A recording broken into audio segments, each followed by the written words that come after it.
Muy buenas tardes. Bueno, hoy ya vamos a tener la primera clase de historia y comenzaré compartiendo pantalla, ¿correcto?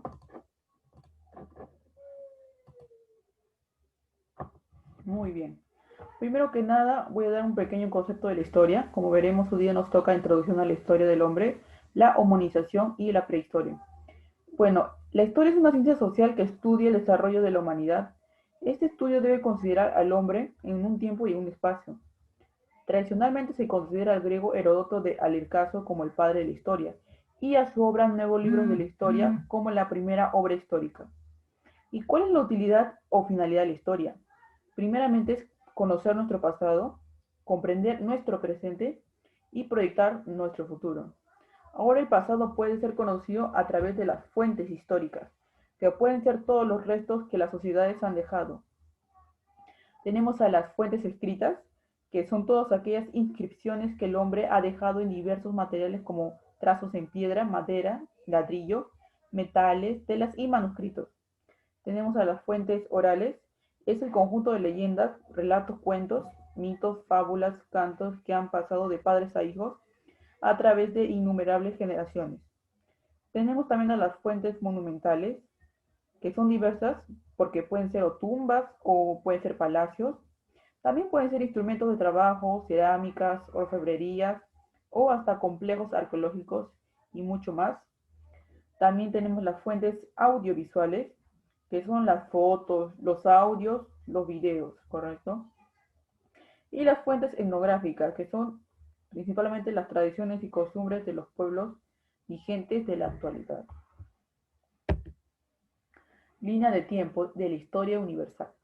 Acá daré un pequeño concepto que es en la prehistoria, antes de Cristo, tenemos el nacimiento, muy bien. En la Edad Antigua tenemos la civilización griega, el Imperio Romano y las culturas preincas. En la Edad Media tenemos a la caída del Imperio Romano y al descubrimiento de América y conquista. En la Edad Moderna tenemos a la independencia de Estados Unidos, a la Revolución Francesa, al virreinato y emancipación y la Revolución de Tupac Amaru. Y por último, en la Edad Contemporánea tenemos a la Revolución Industrial, a la Primera y Segunda Guerra Mundial, a la proclamación de la independencia y a la república. Y bueno, vamos a hablar un poco sobre el origen del hombre. El origen y el desarrollo del hombre se explica científicamente con la teoría de la evolución. El hombre ha evolucionado biológica y socialmente durante el Pleistoceno, desde los primeros Homo habilis hasta el Homo sapiens sapiens. A este proceso se lo denomina hominización. Si, acá tenemos a un representante que es Charles Darwin, que nació entre 1809 y 1882. Y bueno, él fue un científico naturalista británico que sentó las bases de la moderna teoría evolutiva al plantear el concepto de que todas las formas de vida se han desarrollado a través de un lento proceso de selección natural. Su principal obra fue El origen de las especies por medio de la selección natural.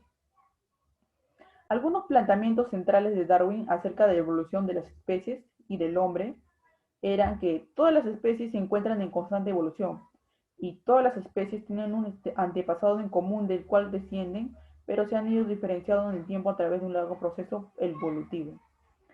Federico Engels nos habla de que él, bueno, primeramente él es un pensador, economista y político alemán. Él fue un fundador junto con Karl Marx del socialismo científico o el comunismo cuya base filosófica es el materialismo dialéctico, ¿correcto?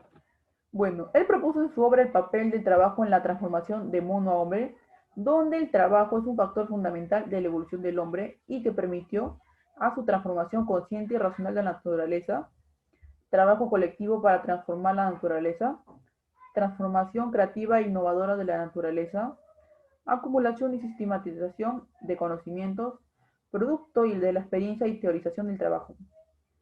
Muy bien, acá tenemos los antepasados del hombre, correcto, el hombre ha ido evolucionando poco a poco.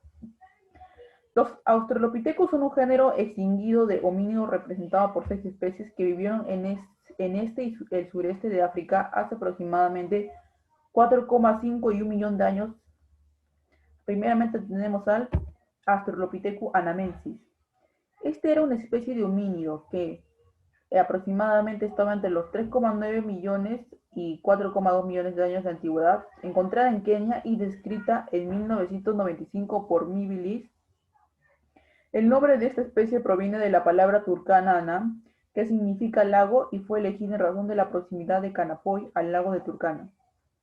Ya tenemos Australopithecus apparensis, que es un homínido que vivió entre los 3,9 y 3 millones de años, era de contextura delgada y grácil, y se cree que habitó solo en África del Este, me refiero a Etiopía, Tanzania y Kenia.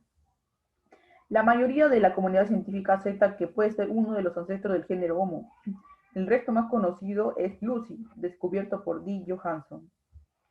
También tenemos al Australopithecus africanus, que era una especie de homínido fósil de Sudáfrica. Su nombre significa mono del sur de África. Los primeros restos fósiles, el cráneo de un niño conocido como el niño de Taung, fueron descubiertos en 1924 por Raymond Dar en Taung, Sudáfrica. Las especies de los homos. Los seres humanos, miembros del género Homo, están clasificados en el orden primate clase mamíferos. Dentro de este orden, el ser humano pertenece a la familia Homínidos, en la que se incluyen, por analogía genética, sus antepasados extinguidos por género Homo y mamíferos primates más evolucionados. Primeramente, el Homo habilis. Este es un homínido extinto que vivió en África desde hace aproximadamente 1,9 hasta 1,6 millones de años de antigüedad. El descubrimiento de esta especie se debe a Mary y Louis Cleaty, quienes encontraron los fósiles en Tanzania, África, entre 1962 y 1964. Cuando fue descubierto se le consideró como la especie más antigua del género Homo. Los restos se han hallado en Kenia, en la localidad de Kobe Fora, y en Tanzania, en la conocida garganta de Olduvai. Destacó por ser el primer Homo en elaborar herramientas. Muy bien, correcto. Acá tenemos también al hombre de Java. Disculpen, tenemos al hombre Homo erectus. Este era un homínido extinto que vivió entre los 1,9 millones de años y 300.000 años de antigüedad. Los Homo erectus clásicos habitaron en Asia Oriental. En África se han hallado restos de fósiles afines que con frecuencia se incluyen en otra especie, como Ergaster, también en Europa. Acá encontramos al hombre de Java, que fue el primer representante del Homo erectus en ser descubierto. Fue encontrado y descrito originalmente en Java por el científico Eugene Dubios, quien lo nombró Pithecanthropus erectus. Dubios encontró los restos en el lugar de Trini, en la isla de Java, en 1891.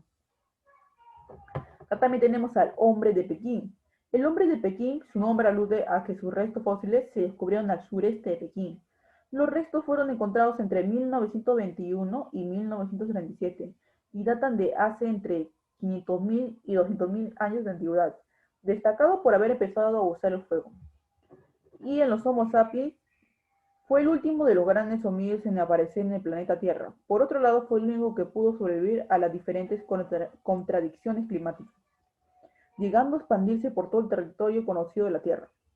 Acá tenemos al Neandertal, que se llama Homo neandertal porque los fósiles de estos seres se descubrieron por primera vez en un estrecho valle llamado Neander o Neandertal.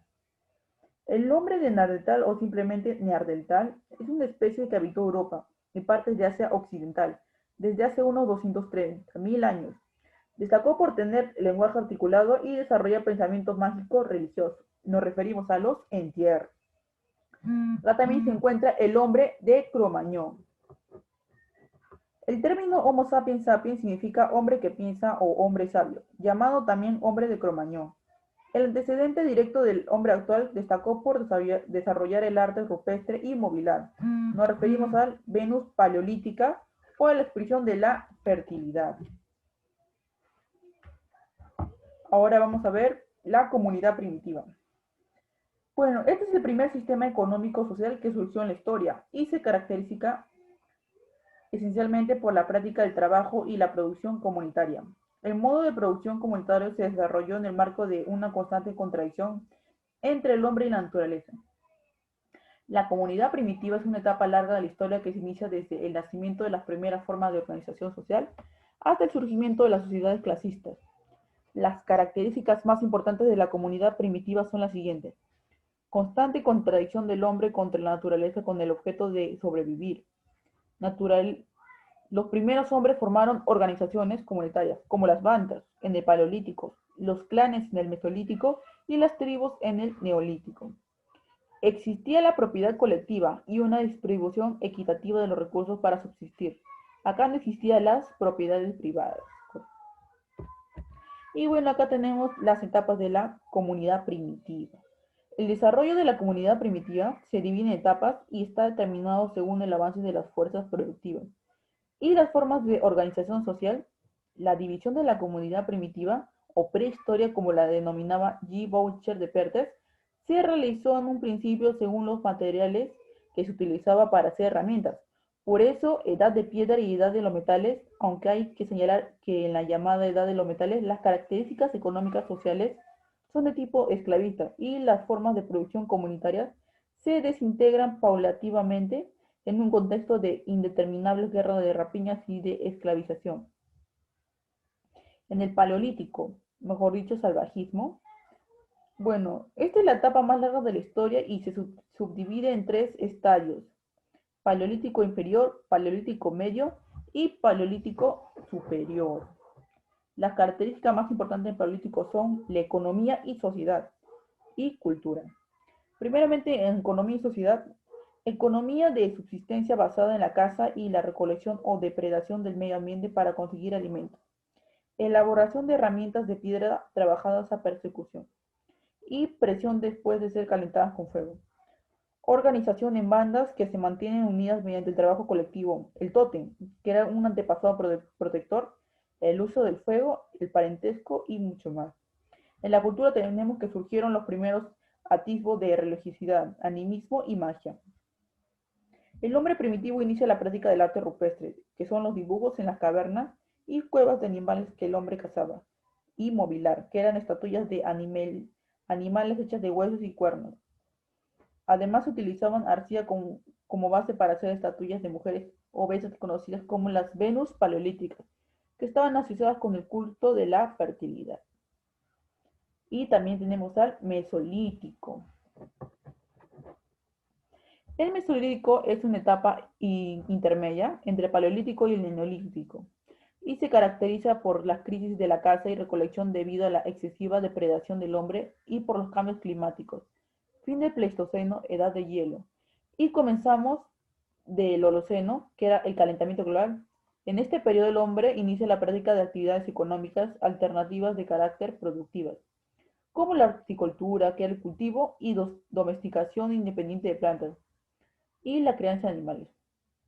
Su economía y sociedad fue antes los cambios climáticos y la excesiva caza y recolección. Las actividades económicas de subsistencia entraron en crisis, descendiendo la cantidad de alimentos que el hombre conseguía mediante este procedimiento. La horticultura y la crianza de animales en formas independientes se convirtieron en actividades económicas alternativas o fuentes secundarias de alimentos. La cultura del Mesolítico fue que se organizaron los cultos inspirados en seres femeninos, y esto se debe a que en el Mesolítico surgieron las primeras sociedades matriarcales. El hombre aún continúa la práctica de arte rupestre y aparece por primera vez en las figuras humanas. El Neolítico. En este periodo de la comunidad primitiva se produce la primera gran revolución de la historia de la humanidad, lo que cambió para siempre la economía, formas de organización social, la ideología, el nivel de vida y mucho más, creando las bases necesarias para el surgimiento de las primeras sociedades clasistas. Su economía y sociedad fue que desarrolló una economía productora de alimentos basada en la agricultura y ganadería. El hombre ya podía gozar de un autoabastecimiento de alimentos. Para que se haga realidad la agricultura, el hombre tuvo que desarrollar una nueva tecnología, dejar las herramientas para depredar, me refiero a cazar y recolectar, y crear herramientas para producir alimentos como el arado, la yunta y mucho más. También tenían la segunda división social del trabajo, que eran los artesanos, los ceramistas, tejedores, metalúrgicos, escultores y astrónomos, quienes deben garantizar el desarrollo de la agricultura con la elaboración de un preciso calendario astronómico. Y por último, su cultura, que se ponen los cultos de dioses masculinos con respecto a los dioses femeninos. Se organizaron castas sacerdotales para dirigir los cultos. Estas castas estaban integradas por los jefes de los clanes o tributos patriarcales. Construcción de monumentos megalíticos donde se realizaban ofrendas y ritos religiosos. Y observación astronómica. Los monumentos más conocidos son el tipo de Mejir, Dolmen y Koblenz.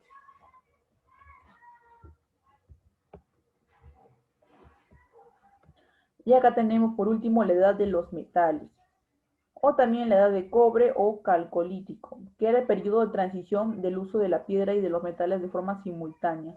Algunas características de este periodo las encontramos en la invención de la metalurgia, el desarrollo de la agricultura, como el arado, regadío, el estiércol y nuevos cultivos como el olivo y la vid. En la edad de bronce tenemos al periodo donde se consolidan las primeras civilizaciones esclavistas y acentúan las clases sociales. En la edad de hierro hacen su aparición las sociedades invasoras como los hititas, casitas, mitanos, doríos, joníos, ixos y mucho más. En la edad de hierro, este material le permitió al hombre dominar mejor el medio y ampliar su horizonte cultural. Los hititas fueron los primeros en usar el hierro. Existía en Europa dos periodos, que era Altaz y Latene. Y bueno, es todo el concepto de la primera clase de hoy día. Así que empezaremos a resolver los ejercicios en un momento. Empezaré compartiendo pantalla. Muy bien. Y bueno, comenzamos con el primer tema, que es este de acá. Lo voy a poner en mi página. Muy bien. Vamos primeramente con la 1.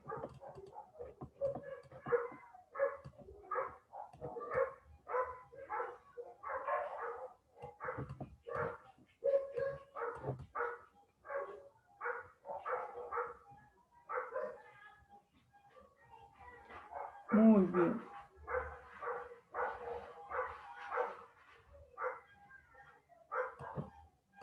Disculpen un segundo.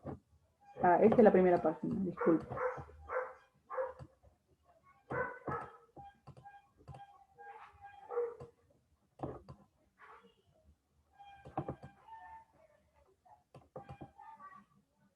Correcto, y empezaré leyendo la número 1. Muy bien. El estudio de la historia tiene por finalidad la A. Explicar hechos políticos y conocer personajes. B. Comprender el presente y proyectarse al futuro. C. Interpretar los hechos económicos y sociales. D. Conocer el pasado nacional y mundial. E. Conocer éxitos y fracasos del pasado. Queda la finalidad de la historia, como lo dije, que era comprender el presente y proyectarse al futuro.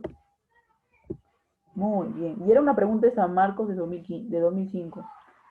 La ciencia auxiliar de la historia es útil para descifrar la escritura antigua. Acá no he hablado sobre disciplinas todavía, pero lo voy a decir, ¿correcto? Muy bien. Primero tenemos la clave la que nos dice la arqueología.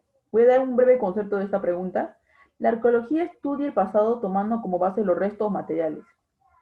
La paleontología, esta estudia los restos fósiles de animales y plantas. La geología, esta estudia un segundo.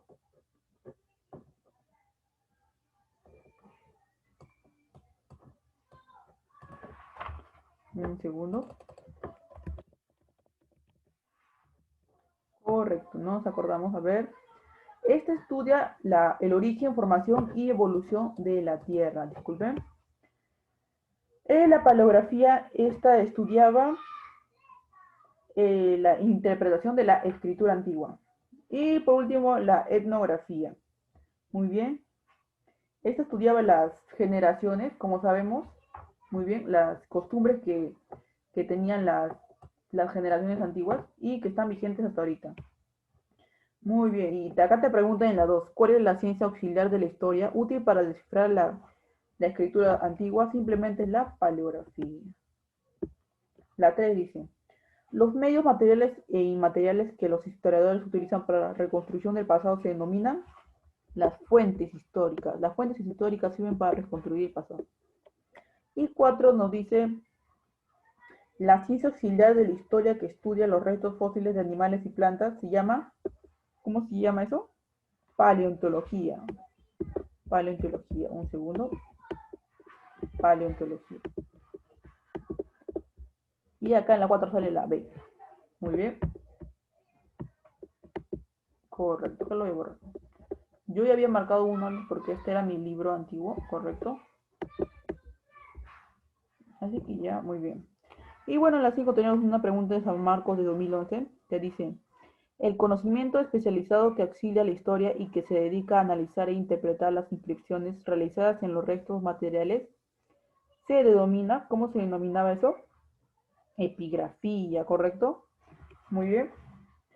Vamos a volver a ver un ejemplo. La heráldica estudia los escudos, la numismática las monedas y la tipografía los tipos de escrituras, ¿correcto? Y la epigrafía, que era lo que estudiaba, ella estudia las inscripciones sobre los restos materiales. Por eso nos sale simplemente la epigrafía. Muy bien, en la 5 sale la E. Muy bien. En la 6 ya creo que ya lo marqué ahí, pero eso ya no importa. La periodización tradicional en edades no es la más adecuada para dividir a la historia universal debido a que era eurocéntrica. Ya lo hemos marcado acá, pero igual lo vamos a decir. Obviamente, no puede ser materialista. Muy bien, muy bien. Utiliza únicamente referentes cronológicos. Ignora las sociedades esclavistas.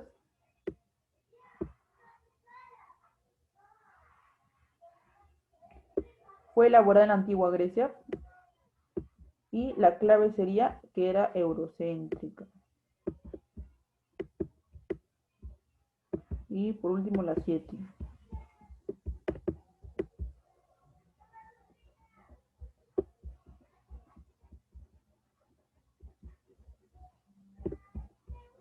En la 7 nos dice que la periodización científica de la historia planteada por Karl Marx y Federico Engels divide la historia teniendo en cuenta a. Las relaciones económicas y sociales. B. La caída de grandes imperios. C. Hechos trascendentales ocurridos en Europa. D. El papel cumplido por los grandes gobernantes. E. El cambio de las mentalidades colectivas. Y como estamos hablando de estos dos representantes, decimos que lo más las relaciones que tenían eran en base a la economía y a la sociedad, ¿correcto? Y por eso sí salía la. Correcto. Y vamos a hacer un poco más de preguntas, que son estas de acá. Correcto.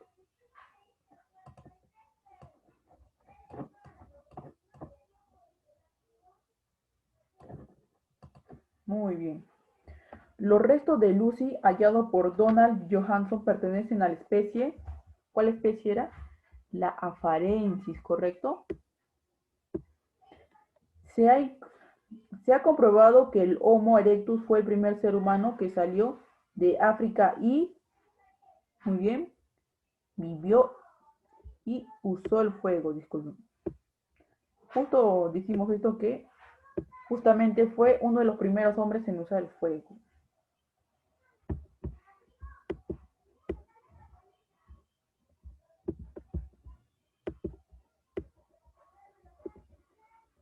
La 3.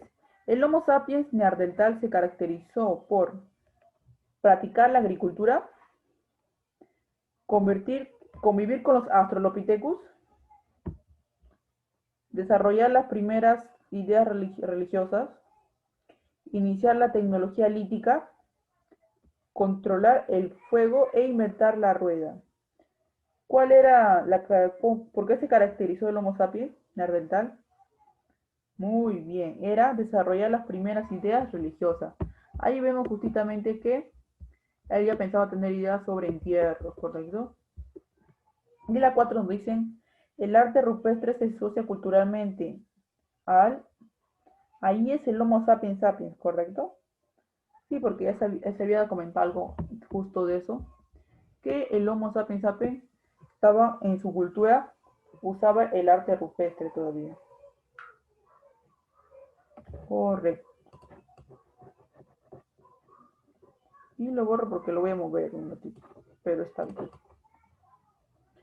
Y tenemos las 5, que son: los logros más importantes en el Paleolítico son los referidos a, al surgimiento del lenguaje y las ideas; b, a la domesticación de plantas y animales; c, al descubrimiento del arco y de la flecha y cerámica; d, a la elaboración de herramientas y la utilización del fuego; e, a la capacidad de supervivencia y el de arte rupestre.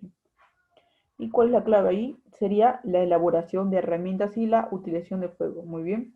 Esos fueron uno de los logros más importantes, que sirvieron para que la sociedad se pudiera expandir mucho más, ¿correcto?